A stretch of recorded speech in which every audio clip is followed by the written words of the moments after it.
안녕하세요. 바이블코의 타브입니다. 오늘은 예수님께서 복음이 전해지는 곳마다 함께 전해질 것이라고 하신 중요한 사건을 알아보겠습니다. 예수께서 이 말씀을 다 마치시고 제자들에게 이르시되, 예수님께서 바로 전 세상 끝에 일어날 일을 제자들에게 말씀해 주셨습니다. 너희가 아는 바와 같이 이틀이 지나면 유월절이라, 인자가 십자가에 못 박히기 위하여 팔리리라 하시더라.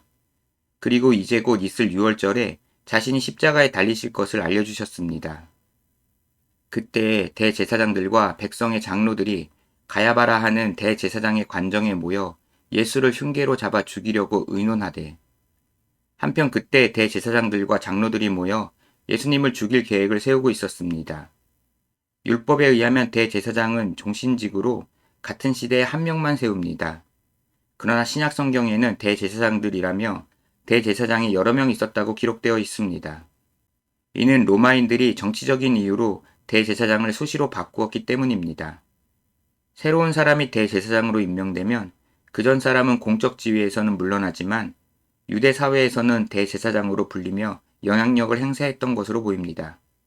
그래서 요한복음 18장의 안나스는 이전 대제사장이었고 당시에는 그의 사위인 가야바가 대제사장직을 맡고 있었습니다. 말하기를 밀란이 날까 하노니 명절에는 하지 말자 하더라.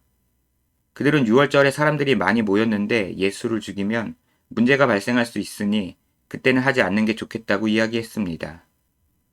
예수께서 베다니 나병 환자 시몬의 집에 계실 때에 그날 밤 예수님과 제자들은 예루살렘 인근 마을인 베다니에 머물고 계셨습니다.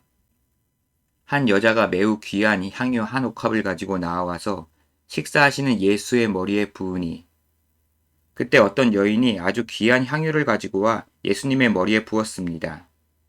사도 요한은 이 여인이 마르다의 자매 마리아라고 합니다. 그리고 그녀가 향유를 예수님의 발에 부었다고 했습니다. 그러나 마태가 기록한 오늘 본문에서는 마리아라는 이름을 밝히지 않았고 향유를 예수님의 머리에 부었다고 했습니다. 마태는 이 사건을 왜 이렇게 기록했을까요? 마태는 이 사건에서 여인이 누구인지는 중요한 점이 아니라고 생각했습니다. 이 사건에서 중요한 점은 그녀가 예수님께 기름을 부은 점입니다. 그는 구약 성경에 기록된 기름 부음 받은 자, 즉 메시아가 예수님임을 강조한 것입니다. 제자들이 보고 분개하여 이르되, 무슨 의도로 이것을 허비하느냐? 제자들은 그 모습을 보고 깜짝 놀랐습니다. 그들에겐 비싼 향유를 낭비하는 걸로 보였습니다. 이것을 비싼 값에 팔아 가난한 자들에게 줄 수 있었겠도다 하거늘. 그래서 차라리 그 향유를 팔아 예수님의 가르침대로 가난한 사람들을 돕는 게 낫겠다고 했습니다. 예수께서 아시고 그들에게 이르시되, 너희가 어찌하여 이 여자를 괴롭게 하느냐? 그가 내게 좋은 일을 하였느니라. 가난한 자들은 항상 너희와 함께 있거니와 나는 항상 함께 있지 아니하리라. 예수님께서는 제자들을 만류하시며 가난한 자들을 돕는 건 계속해야 할 일이지만 그녀가 중요한 일을 했다고 하셨습니다. 이 여자가 내 몸에 이 향유를 부은 것은 내 장례를 위하여 함이니라. 여인이 향유를 부은 건 예수님의 죽음을 준비한 것이라고 하셨습니다. 그녀가 자신이 죽을 것이라고 하신 예수님의 말씀을 믿고 한 행동인지 단지 감사한 마음의 한 행동인지는 분명하지 않습니다. 그러나 예수님께서 그녀의 행동이 지닌 의미를 설명해 주셨습니다. 이 사건은 예수님의 죽음, 즉 대속사역을 가리킵니다.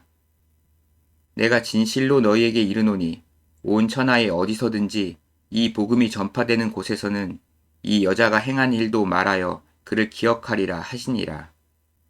예수님께서는 이 복음이라고 하셨는데 이 복음은 바로 예수님의 죽음에 의한 대속사역입니다. 그리고 이 복음이 전해질 때 여인이 예수님께 기름 부은 이 사건도 함께 전해질 것이라고 하셨습니다. 그래서 마가는 복음서의 첫 줄에 복음을 선포할 때 기름 부음 받은 자라는 뜻인 그리스도를 예수님의 이름에 함께 부른 것입니다.